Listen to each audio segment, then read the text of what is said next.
তখন এই ফিরাউন তখন বলে আমি এখন ঈমান আনলাম, আমানতু আন্নাহু লা ইলাহা ইল্লাল্লাযী আমানাত বিহি বানু ইসরাঈল ওয়া আনা মিনাল মুসলিমিন। ফিরাউন বলে আল্লাহ আজকে আমি ঈমান আনলাম ওই আল্লাহর উপর, যেই আল্লাহর পরে ঈমান আনছে বনি ইসরাঈলরা মানে মুসার উম্মতেরা। ওয়া আনা মিনাল মুসলিমিন, আজকে আমি মুসলমান হয়ে গেলাম, আমি ভালো হয়ে গেলাম, তওবা করে এখন হুজুর হয়ে গেলাম। আল্লাহ বলে আল্লাহ কাদ আসাইতা ক্বাবলু ওয়া কুনতা মিনাল মুফসিদিন। আল্লাহ ডাক দিয়ে কয় আর সময় পেলা না, এখন ও ফিরাউন শত শত বছর আমি তুমি মিশরের প্রধানমন্ত্রী বানিয়ে রাখছি, তোমাকে আমি মিশরের রাষ্ট্র ক্ষমতায় রেখেছি, এই ক্ষমতা দিয়া জনগণের পর জুলুম করেছ, আমার নবীর উপর জুলুম করেছ, নবীর সাথীদের মুমিনদের পর জুলুম অন্যায় অত্যাচার করেছ, এখন মরণের সময় আমি তওবা করতেছ, এই তওবা আমি আল্লাহ কবুল করব না। ঠিক কিনা বলেন? ফিরাউনের তওবা কি কবুল হয়েছে?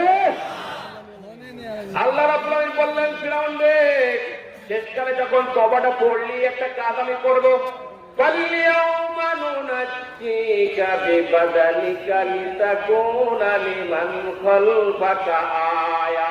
আল্লাহর কোরআন বলতেছে, আল্লাহ পাক ডাক দিয়ে বলে ও দুনিয়ার মানুষ শোনো, আমি ফিরাউনকে বললাম ফিরাউন শেষকালে যখন ঈমান আনলি একটা কাজ আমি করব, তোর এই বডিকে আমি বাঁচায় দিলাম, তোর এই দেহ কোনো মাছে খাবে না, হাঙরে খাবে না, পোকায় খাবে না, বাতাসে খাবে না, আগুনে খাবে না, পানিতে খাবে না, তোরে আমি কিয়ামত পর্যন্ত জাদুঘরে লটকায় রাখবো, কারণ তুই চলে যাবি কিন্তু তোর আদর্শের সৈনিকরা কিয়ামত পর্যন্ত আসবে। ঠিক না? তোর অনুসারীরা আসবে, তারা তোর কথা শুধু কানে শুনবে, চোখে দেখতে পারবে না।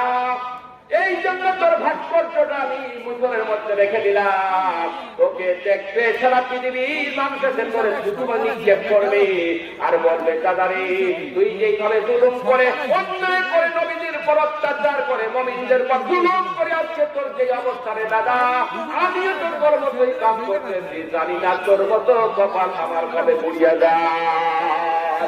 ও আমার পায়রা শিক্ষা গ্রহণ করো, সবক গ্রহণ করো,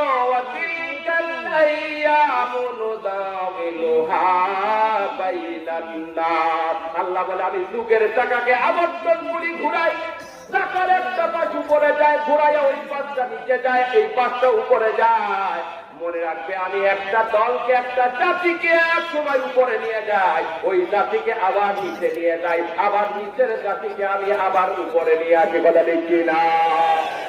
এই পূর্ব বায়ু উত্তর দিকে শীত বায়ু, এই শীতল বায়ু প্রবাহিত হচ্ছে, মনে হচ্ছে এই শীত বুঝার জীবনে যাবে না, কিন্তু মনে রাখতে হবে বেশি দিন নয়, একটা সময় শেষ হয়ে গেলে আমার আল্লাহ এই উত্তর দিকের শীতল বায়ু বন্ধ করে দিয়া দক্ষিণ দিক থেকে আবার উষ্ণ গরম বায়ু ছেড়ে দিবে। কথা দেখি না?